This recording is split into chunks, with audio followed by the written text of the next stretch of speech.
Hello, everyone, and welcome to the Spiritual Wanderlust podcast. I'm your host, Kelly Deutsch. And today we have an episode unlike any you've probably heard before. We are going to be talking with the author and theologian Nick Mayhew Smith, whose work is dedicated to recovering ancient wisdom, particularly of the Celts. He spent several years seeking out Celtic holy places and has sought to understand them from the inside out by imitating the wild practices done by Celtic monks and hermits, which we will talk about today. And one of those practices is a passion of Nick's, that of sacred bathing. You might think of it as a spiritual practice of skinny dipping, though it was once common in Christianity, it has since been forgotten or perhaps deliberately snuffed out. Nick is the author of several best-selling books, including The Naked Hermit, Landscape Liturgies, Britain's Holiest Places, which was then turned into a BBC series, and more. We share a love for nature, for mystery, and for the numinous, so I am delighted to have him on the show today. Welcome, Nick. Thank you very much indeed, Kelly. Looking forward to our journey. Absolutely. To start us off today, I would love to hear a little bit about how you would describe your spirituality and how you arrived there. Thank you. Well, it's a good question. It's a large mixture. And what I've tried to do increasingly over the years is to kind of get out and to travel and to touch and to reach and to experience. So a lot of my work has been on pilgrimage. And I wrote a book originally, which was kind of the beginning of my journey in 2011, called Britain's Holiest Places. And I started traveling off, and obviously I was expecting to see a lot of churches and cathedrals, given our heritage. But then I kept coming across all these kind of like corners of the countryside and the landscape as well, sacred mountains where things had happened, bays where Celtic saints in particular had gone and bathed, as you say, that was part of it. Sacred trees as well. And so there was this kind of other layer, this kind of spiritually significant landscape that I kept bumping up against. And so I was really drawn by that, because obviously we don't tend to incorporate that in our worship nowadays. I don't know how often you climb a mountain to say your evening prayers, Kelly, but people don't tend to go in that deep. And so it was from there I then decided you can really need to take a joke too far. And I went to do a PhD on that subject to say why were Christians in particular so drawn into the natural world to worship. So that's been my trajectory, really, is following through both in space and traveling through places, but also in time, going back to see these earlier forms of spirituality.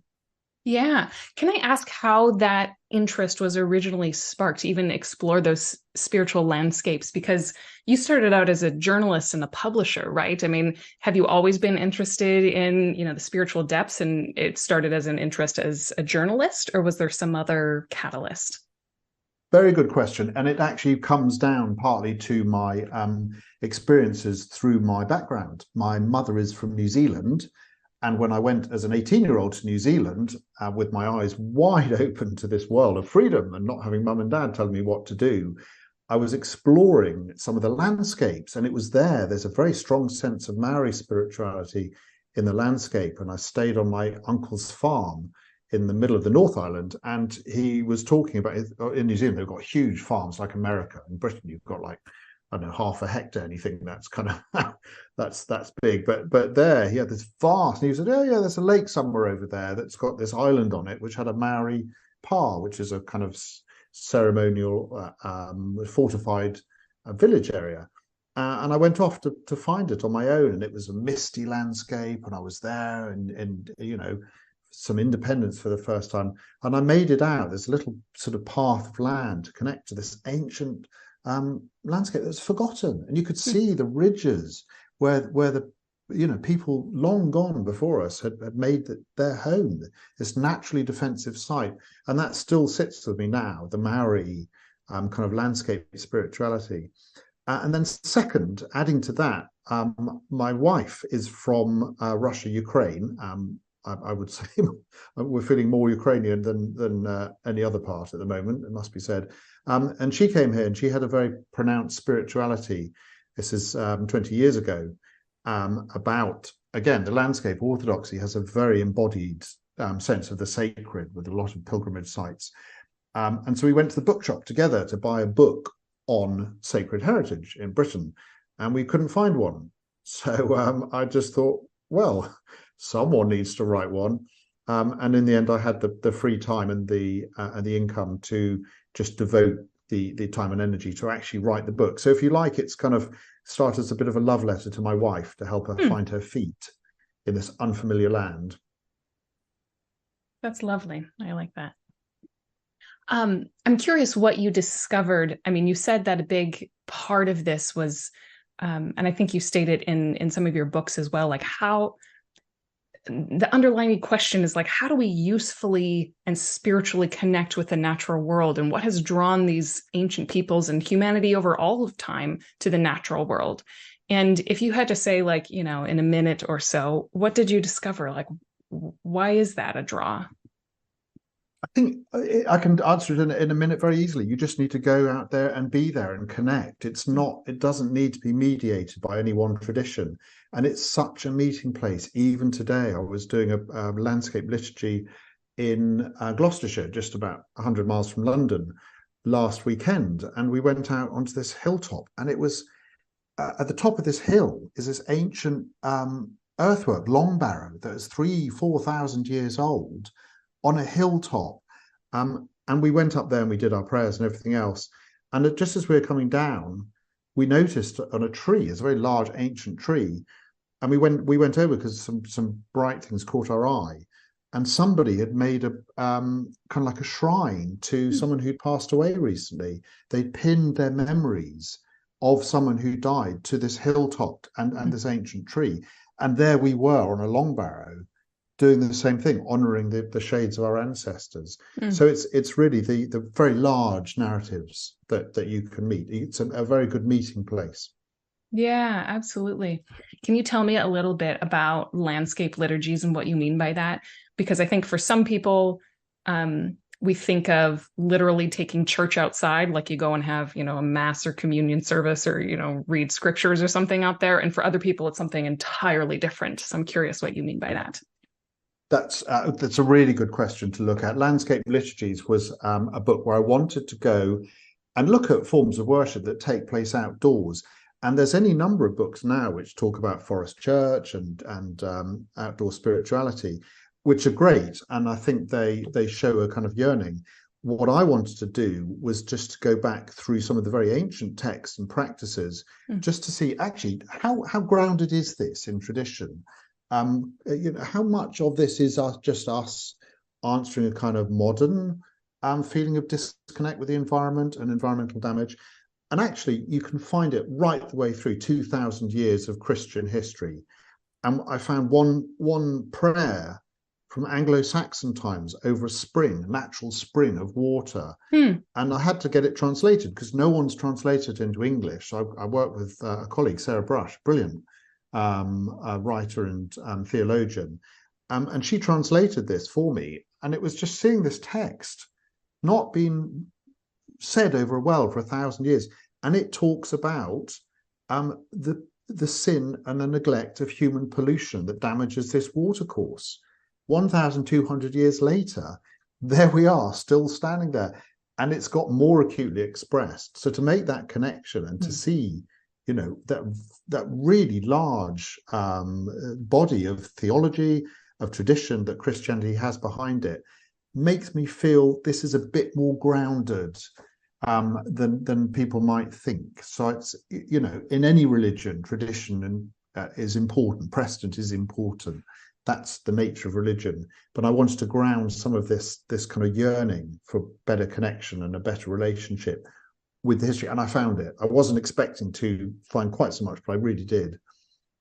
Especially so explicitly. I think that's something that a lot of us can draw from, like scriptures or something like that, where we're like, oh, we should care for the environment. See, it says in the Bible, things like that. But to have actual prayers where they're like, hey, we're kind of messing things up already 1,200 years ago.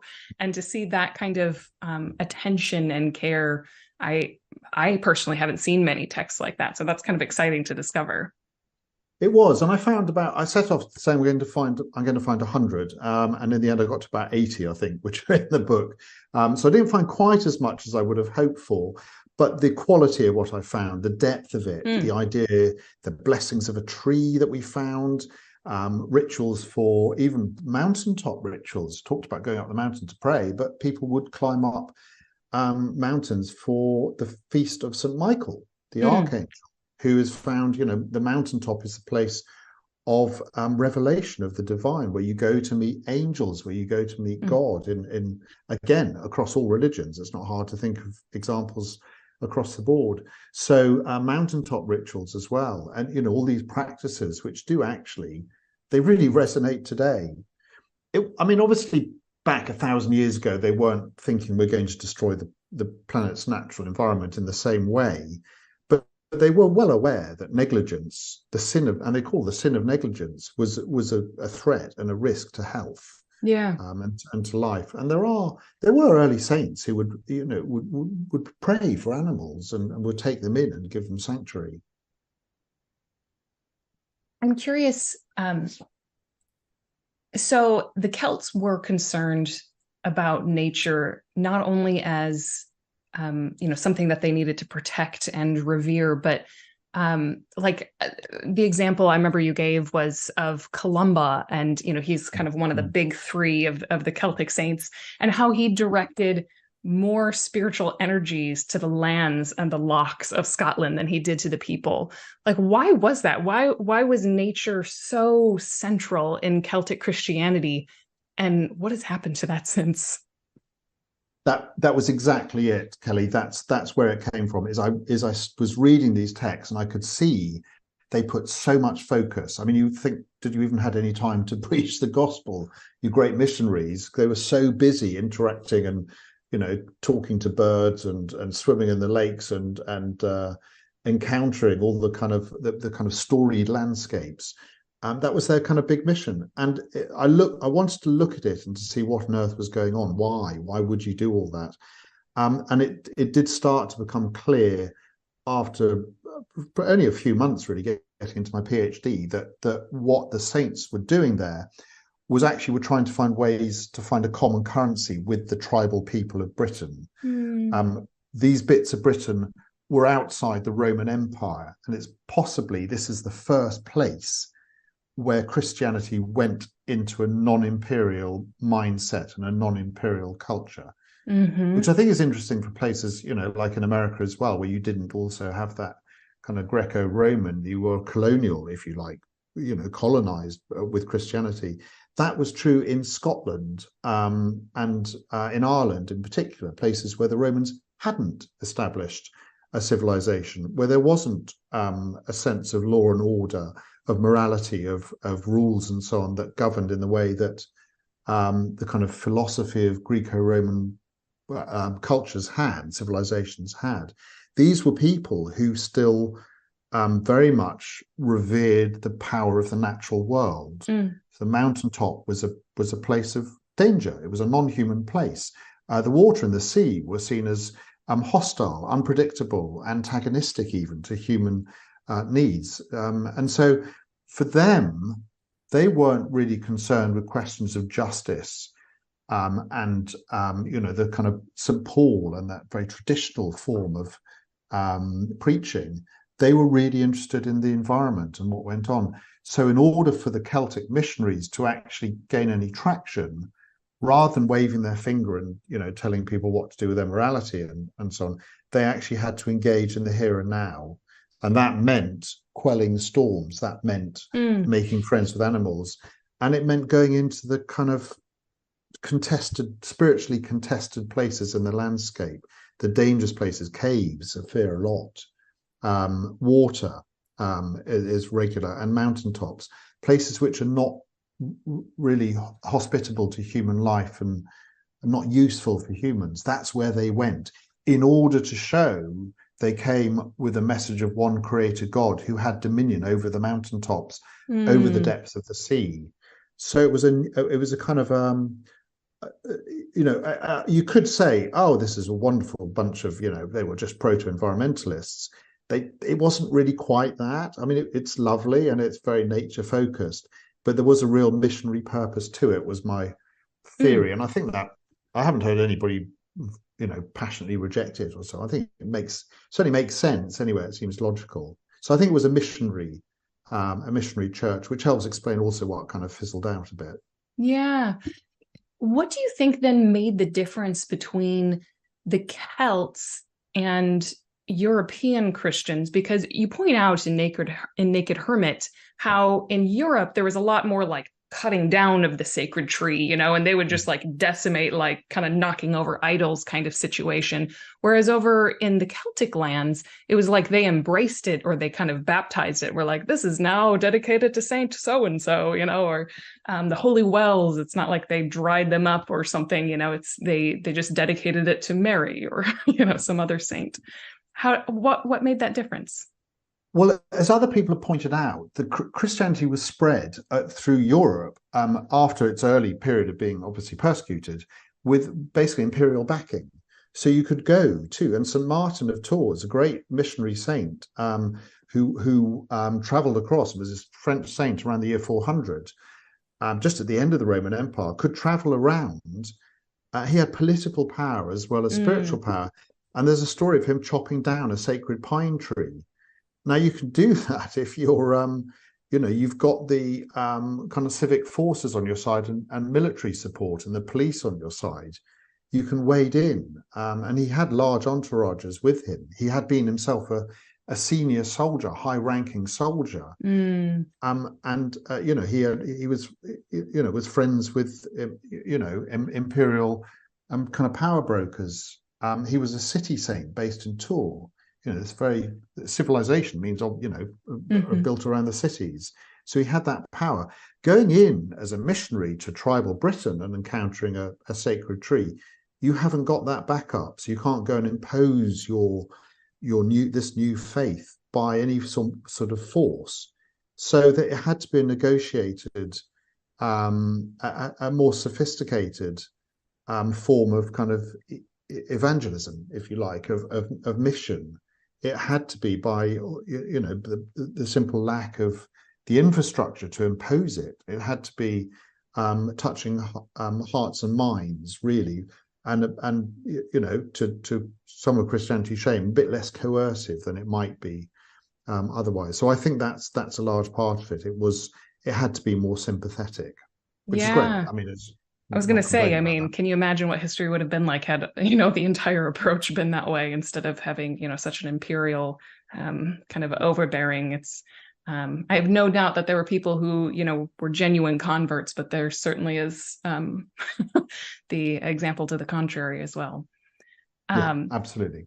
So I wanted to ask a little bit about some of your personal experiences in all of this, because you spent a lot of time living on the edge like the Celts did, sleeping in remote caves or traveling to isolated islands and praying the Psalms nude in the ice cold ocean. And there's one point in your book, you said, this was in the Naked Hermit, you said, I discovered in the life of a Celtic hermit, cold and hardship, but also joy and comfort, solitude, but also solace, discomfort, along with the feeling of remarkable connection to the natural world. There is also disgracefully a little bit of swearing. And I love the kind of the light and the dark, the chiaroscuro, if you will, of that contrast. And I'm wondering if you could share a few stories about that, like what that was like for you, even emotionally, to experience some of these remote places. Well, I have to say there's one hermit island which haunts my memories even today, St. Herbert's Island, and it features on the cover of 3 of my books, including this recent one, Britain's Pilgrim Places, an island in the Lake District where a hermit called St. Herbert went, and he went to do his devotions there, and to pray and to connect to the natural world. And so I decided I would spend the night on this remote island myself, and I rowed out one evening, and it's still remote even today. It's just a small island, about an acre or so. And I pulled up my inflatable boat and sort of hid it, although there's no one on the lake at all. And I set up camp. And there is a ruin of a hermit kind of cell, as they're called, a sort of circular building with the stones. You can see where this saint prayed. And I sat there in the evening, just sitting, watching the sun go down and the stars come out, and the lake, there'd been a storm and it slowly stilled, and the mountains reflected around it. And I had this amazing sense. For the first time, I understood what this spirituality is when you and the natural world are in a common condition. So I was isolated. I was a long way from other people. I couldn't row back. It was dark. I was isolated. But so was the land I was on. It is also isolated. So the land and me were sharing that common condition, which you don't normally get. You can do if you kind of push in. There are other ways, when you share food with animals and so on, and there are other things like that. But to actually feel, I know it's cliche, but connected to nature, when you actually think that me and the island, we're both in it together. We're both on this journey. And also back through time, the hermit, all those years before, St. Herbert, around the year 700, he'd also felt that very same deep connection to that island, and it was a place he loved. Drinking the draught of heavenly delight, as a contemporary of his wrote. That's what he was doing.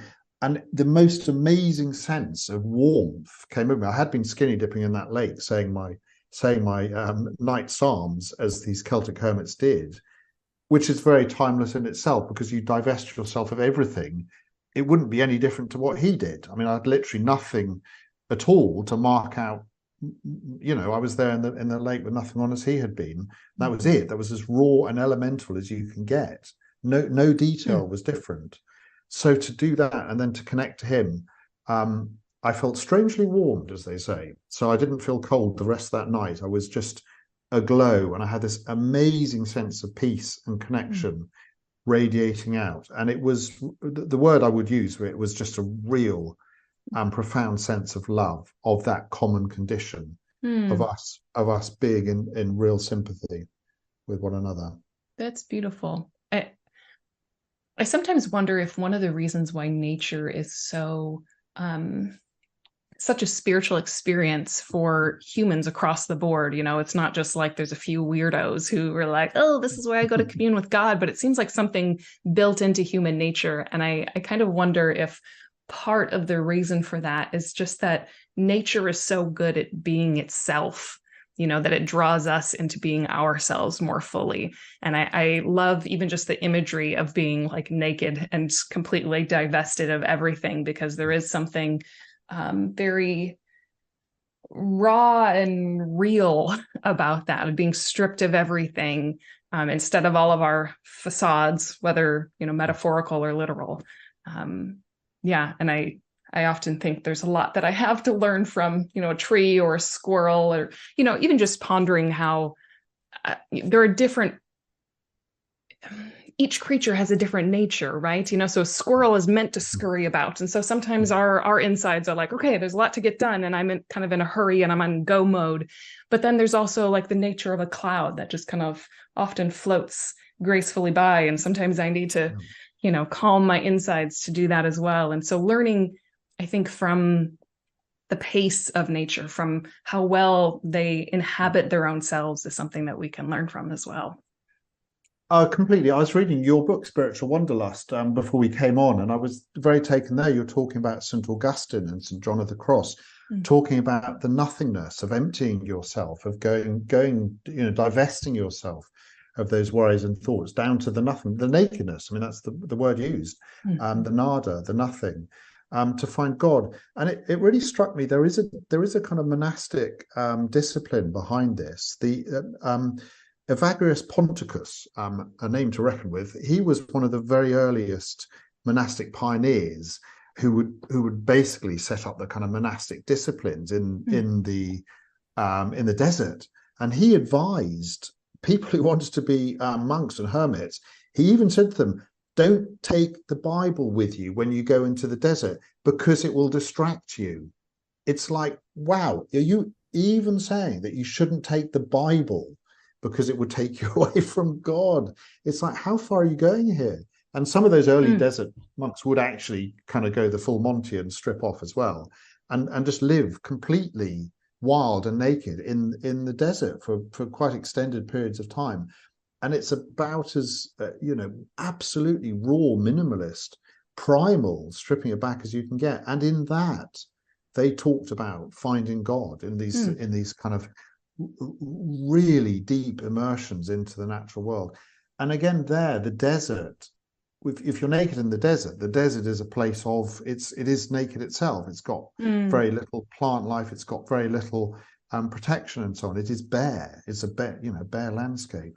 And if you are there again in common condition with the desert, that's pretty intense. And I think if you are going to find God, all the way through the Bible, the Promised Land, it's the desert is where you go to find God. Even in Jesus's mission, he climbs up the mountain in order to for the transfiguration when God speaks, or goes beyond the city to the Jordan to go in. The wild places of the natural world are so often where God is found. You look to the wilderness and they saw God, as it says in Exodus. Yeah. I find that so curious that you can go back to the Desert Fathers, or you can go back to John Cassian and some of these others, and they explicitly have practices and recommend practices to their monks. I mean, John Cassian, the one who influenced, most of, Christian monasticism, both in the West and the East. And like what happened to that? And why have Christians never heard of that? What was that? Well, John Cassian was the man who translated and brought Evagrius Ponticus, who I was just talking about, to Europe. So that's exactly the link. He was, and he would talk about these the what you can do through bodily deprivation and so on in Europe. I think they're partly especially living in Britain, it's not as dry as it is in the desert in Egypt. We do get a lot of rain. I live near Wimbledon, and the tennis has already been stopped today because the rain is falling on this summer outdoor sporting event. So you do have the landscape's very different here, and I think to try and map some of that spirituality onto a European landscape is different. So I do think that that kind of nature spirituality will and has to take on different complexions depending where you are. And I'm sure when we talk again, I'll be looking a bit more about some of the traditions I can find in American nature spirituality, of which there is, quite a lot. The early Methodists there, for example, something you can't do here very much, but they had these large camp meetings.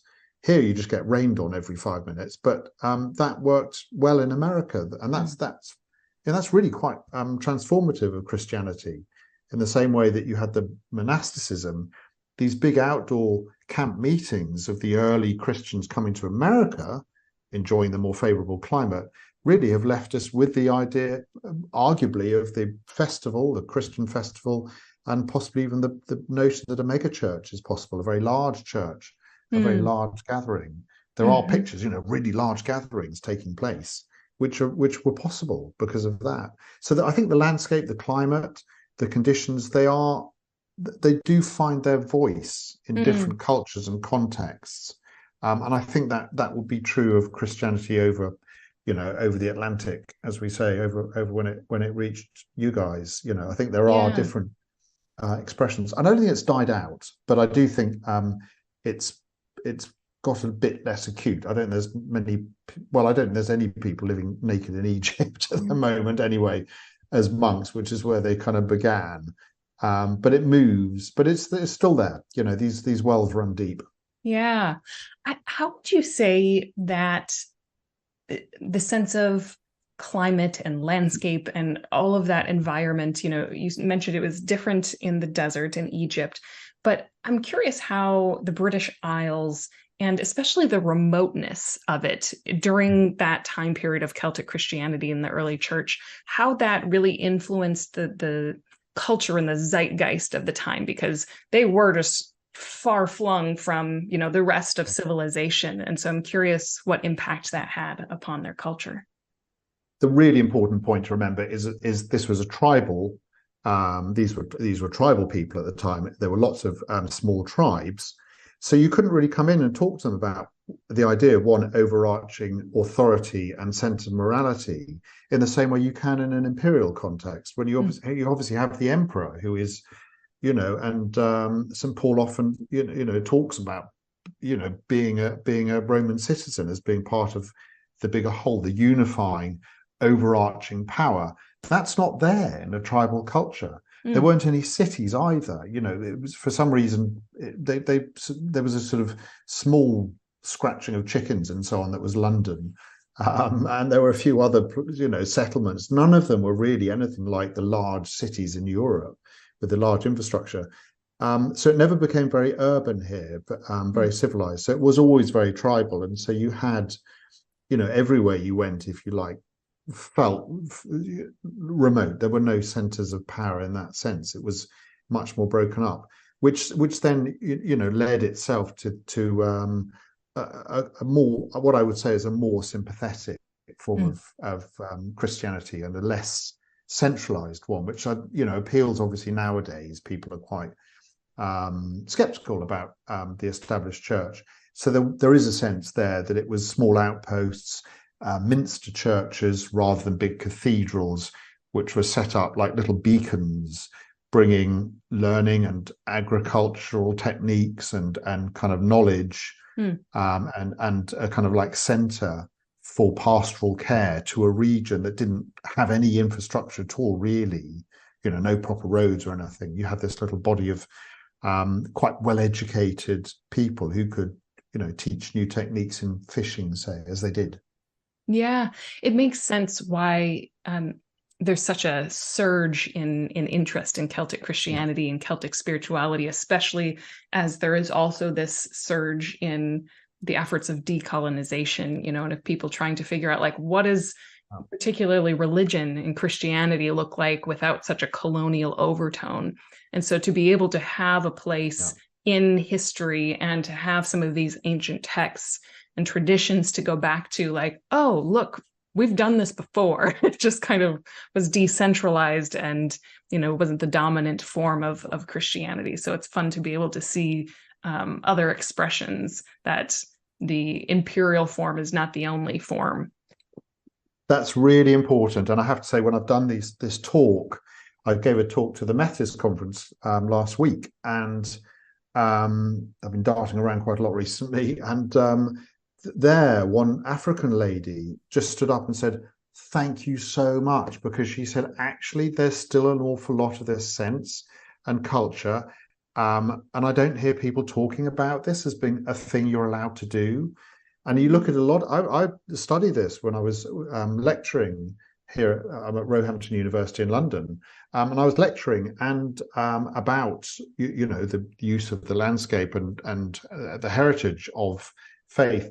And so many of the first African churches which survive, it's just heartbreaking. They literally look like they've been picked up from Victorian England. These churches with their Gothic windows and made of stone, and just like drops like a kind of spaceship onto these landscapes. And it's just, there's so much ancient wisdom that remains. And when I was doing my research, a lot of people said, look at church configurations in Ethiopia in particularly, and there remains a sense of the sacred grove, which is even to this day a really powerful place of ecological preservation and biodiversity. The idea that around the church you have the sacred grove, which shouldn't be exploited.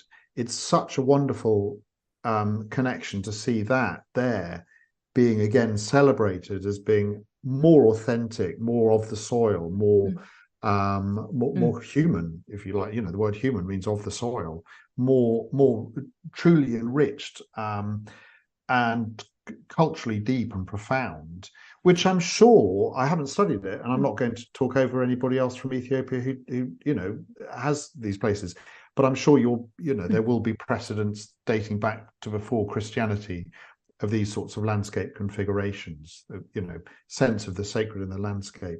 So I do think it's important at a post-colonial and a decolonizing set of Christianity to look at some of these really old stories. There's so much value and treasure there. And so, yeah, if you can do it in Britain, which is, the chief proponent of colonial Christianity, if you like, if you can do it here and find deeper, richer, more life-giving, to say the least, bits of heritage, you can do it anywhere at all. And I think that's something I would commend. So somebody needs to go and write America's holiest places. There you go. Yeah, there are. I mean, it's an interesting thing because I think a lot of the indigenous cultures have preserved that far better than Christianity has. Yeah. So I feel like that is also an invitation to that interspirituality and learning from each other, because a lot of us who do live in colonial places don't have as many living traditions of that, and sometimes need to look to our indigenous brothers and sisters to see what they have preserved, kind of in spite of us. Yeah. Mm-hmm. Yeah, and you'll find the number of times it's just not hard to find common ground, literally, when you're talking about the landscape, common ground with other faiths and so on, which actually, if you approach it in a sense of humility and learning and dignity and no preconceptions about what's the right way to do Christianity, it's so rich. And it's something I go back to New Zealand when I can, and it's something I've seen again and again there. The Maori, I've got Maori family through marriage and so on. Their own Christianity, it manages to weave some of this, what I can only call it magic. It's just wonderful, the sense of the sacred and the powerful, from numerous traditions, which still live on and find richer expression, interpreted as we always do for the modern age. And that may mean, it does mean in many cases, a Christian sensibility, but that doesn't have to be at all antagonistic. That can be a life-giving, enhancing and enriching thing. Yes, that's one thing that I love about Christianity, is that it's kind of sacramental incarnational core that I think a lot of us forget about. Yeah. And I loved how you said in The Naked Hermit, you said that the Celts saw the entirety of the cosmos as a canvas on which God's divine purpose was written in every hue and color.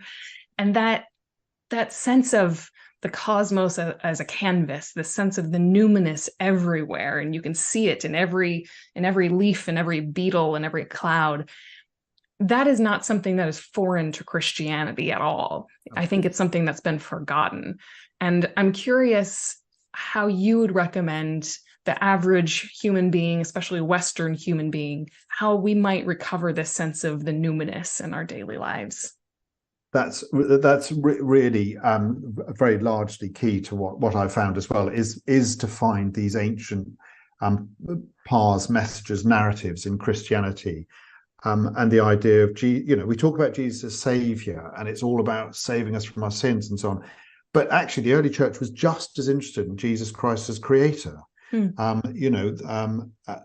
John's Gospel talks about the Word was made flesh. It was that moment of incarnation was Christ's operation, and so you have you have a Creator God operating within and through creation, and that is the salvific purpose of God, is always to make new, to create, and so I don't think you can separate out God as Creator and God as Savior in the way we do now. I think if you actually see those two as part of the same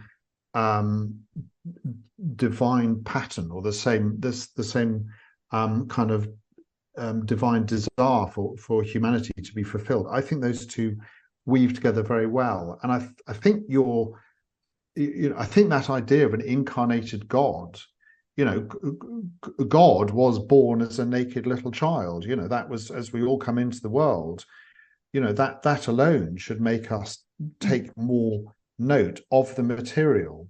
If God is there operating in and through that which God has created, and you have all these moments, the most significant moment is the baptism, when God descends into the water and is washed, by the water. And the waters, the Jordan in particular, it's so rich with meaning. It's the waters of chaos at the very start. You've got God going in and regracing creation, reconnecting, reoffering hope, opening up those channels, that sense of grace and an outpouring of love. It's not just that one spark, or the 7-day spark, but you've got a renewal. And I think really for us, that sense of creation and recreation, the cycles, is a really, really powerful message in Christianity, which is really underexploited and undercooked, I think. I don't hear that a lot. I hear so much about Christ as Savior, but not a lot about Christ as Creator. Yes. Okay, there's a lot of questions I want to ask. I want to ask you first, I'm going to change direction just slightly, but also segue from what you were just speaking about in Christ going into the water, and also God being born as a naked baby. And I would like to hear a little bit more about sacred bathing, because that experience of, going into the water, of being completely naked, I imagine that a lot of Americans have never heard of this as a spiritual practice. And so I would love for you to share a little bit with our listeners what exactly it is, like what makes it sacred. Like, is it just some sort of like spiritual, like I'm going to baptize my experience of skinny dipping, or is it like completely different? What is this experience like? Yes, I do wonder if this will work better in a European context than an American context. Certainly, my mother's from New Zealand. My dad's from Germany, actually. So my German family just go, yes, of course, strip off and jump in. Sure. But actually, I did look, I have looked at the history as well. And I found that in the early church, there are 50 written examples of saints stripping off and going into the water to say their prayers. And I think it was around 35 or so of them were in Britain and Ireland.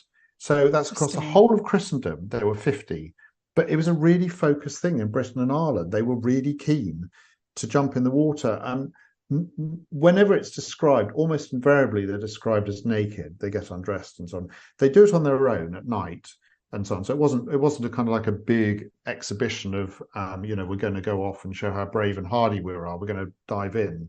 And so on. It was it was talked about, and it was part of their cult, part of their fame. But it wasn't, it was something that they did almost when they went up to a mountain to pray, or when they went to a cave, they go on their own, and this going very deep into the landscape. And I was looking at it and just wondering, why on earth would you do that as a devout Christian? Is go and divest yourself of all of your trappings, and go into the sea to pray. And I looked really quite hard at what was said about why they did it. And I was looking at the early Celtic texts as well. And I suddenly came up with a really close match with the baptismal liturgies of the day. So they would talk about emerging as pure as from the unspotted womb, pure as being when they were born. So it's a born again metaphor about coming out of the sea. And being washed. And it's almost as if they were kind of like turning the whole of the natural world into a font, so they actually saw that the operation of the sacrament that we, now it's like a couple of drops on a baby's head, and that's your limit. That's the power of the water. But for them, the power of the water to cleanse and to be those waters of chaos out of which creation came was so powerful that they kind of wrote it large across the whole landscape.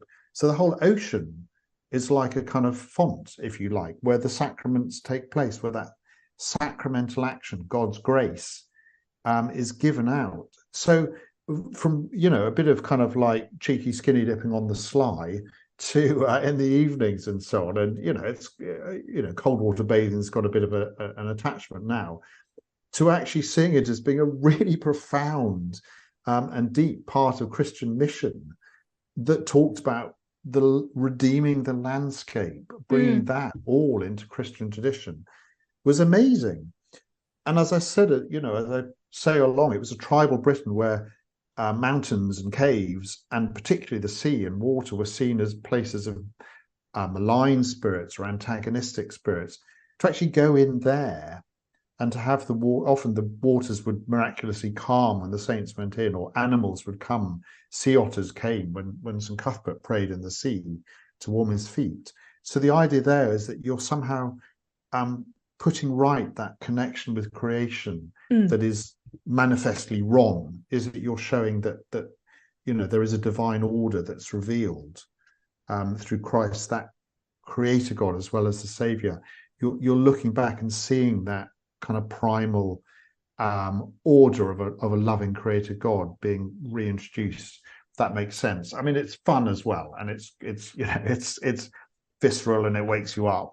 But for them, there was a really, really important kind of theological, spiritual, missionary message that was wrapped up so many ways. They were going and embodying what they believed by having a skinny dip. Yes, I love that, because I think that's something that a lot of us are really hungry for, is embodying what we believe, some sense of ritual that we're craving, and to have this kind of ritualistic sign act of putting right my relationship with nature, by actually immersing myself in it. And there is certainly a sense of immersion when you go, into a forest or something, but there's nothing more fully immersive than being in water, and like going head under and like feeling the water on every, surface of your skin. I also like just the natural symbolism that it carries of vulnerability and exposure, because I think even just from a contemplative or more interior point of view, there's something like that is the core stance that we're required to have in order to enter into contemplation, right? Is that sense of receptivity and vulnerability and kind of scary exposure. I mean,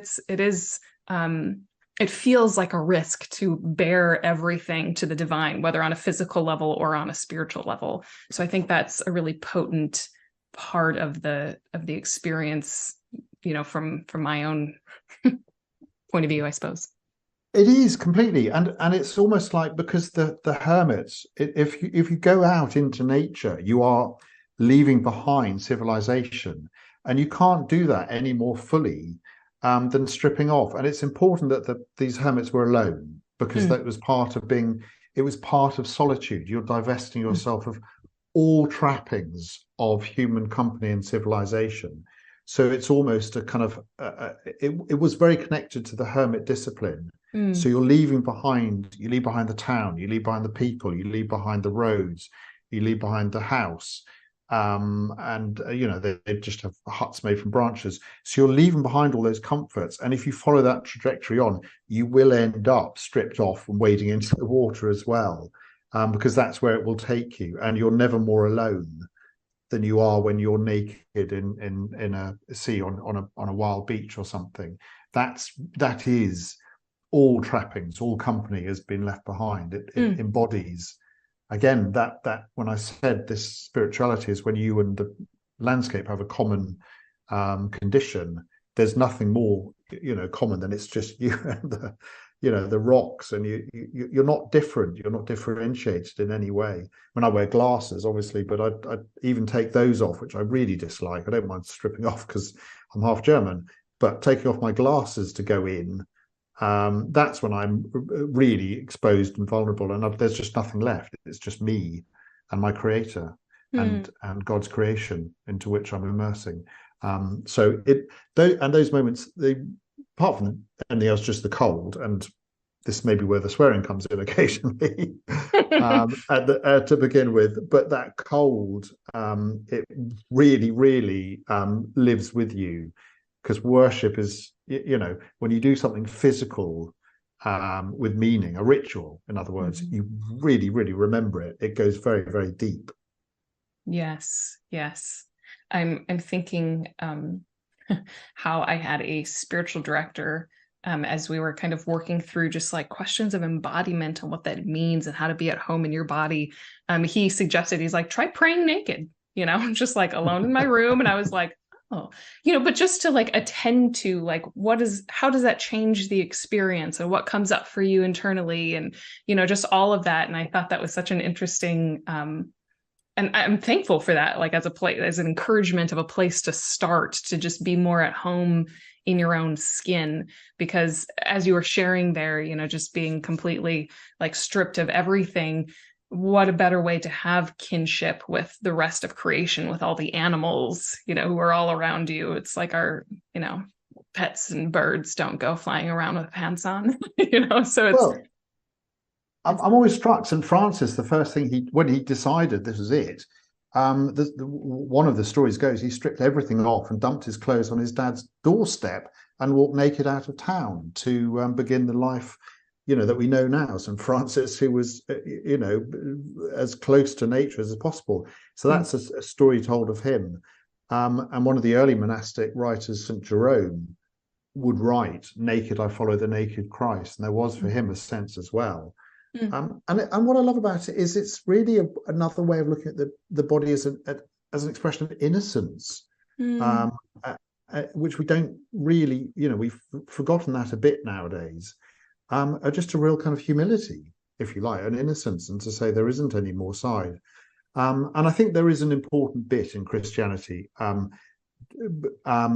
say that it is in your own room and it is in the hermit solitude as well, and so on. I think that is a dimension as well. This kind of solitary holiness, which we that's not a major thing in Christianity, or it's not fully exploited as much as it could be. The idea of going into some very deep solitude, as one of the greatest spiritual writers is Julian of Norwich, who lived, locked away in a cell in a small church in Norwich in England. But there she was, she couldn't have been more curtailed in what she had around her. And yet in that solitude, she gained the most dazzling and piercing insights into the human condition, and into God that were possible, by retreating, by going away in this very, very interior life. So there are riches to be found. Know yourself, as it says over the oracle at Delphi. That to know yourself is to know God. There is some truth in that. We are made in God's image. So let's not be shy. Let's not be condemnatory of what that actually means. Yes.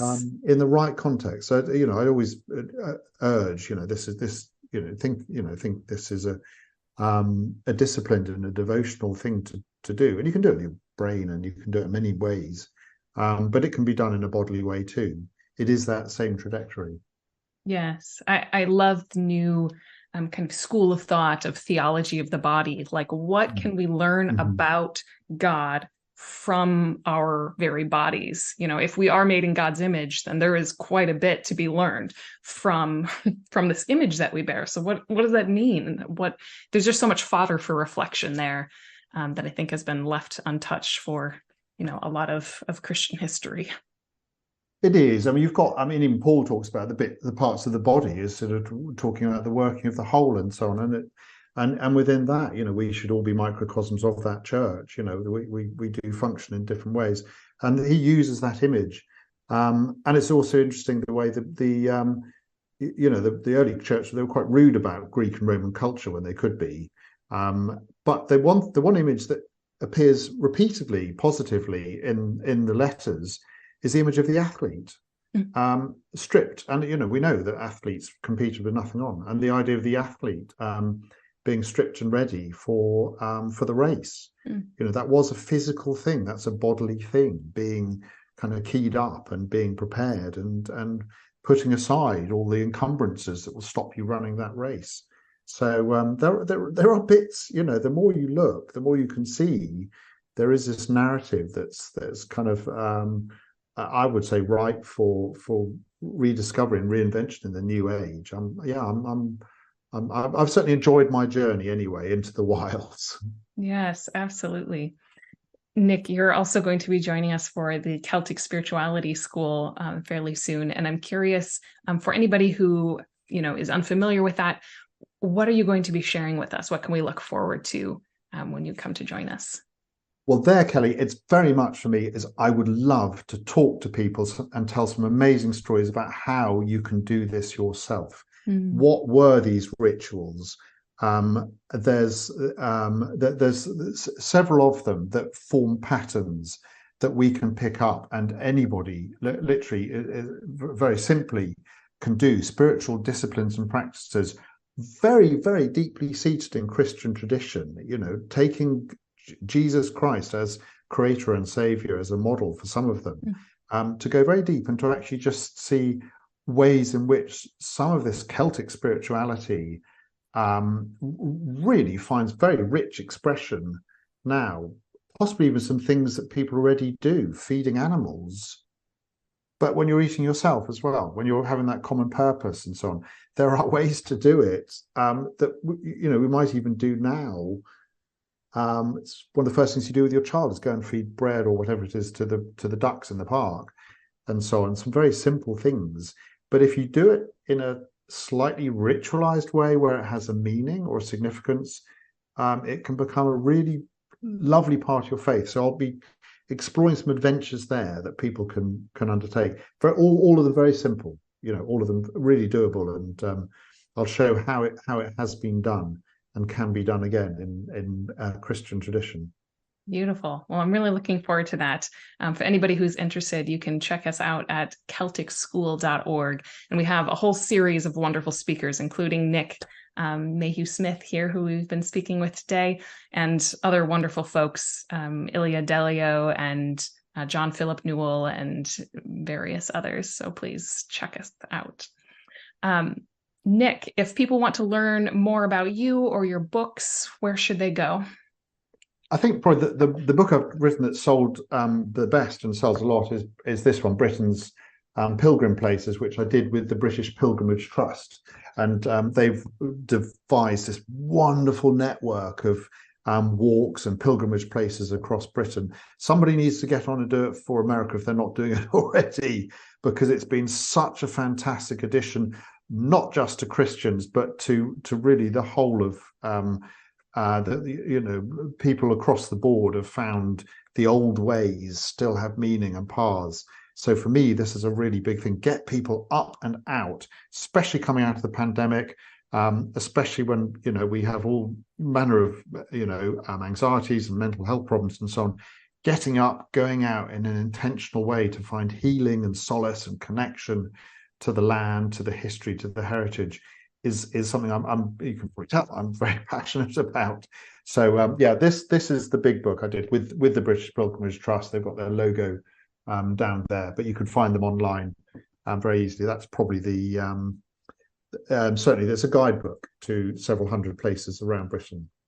I can imagine that being very popular, especially with our Celtic school, as there are many people who are either planning on going or want to go, over and do Celtic pilgrimages and things like that. So to have specific places, that already have been researched and in one location that they can buy a book in a package, I think that will be very helpful for many people. So thank you for sharing that. And thank you so much for joining us today. This was a delightful conversation. I really enjoyed it. Thank you, Kelly. My pleasure too. Absolutely. And thank you, everyone.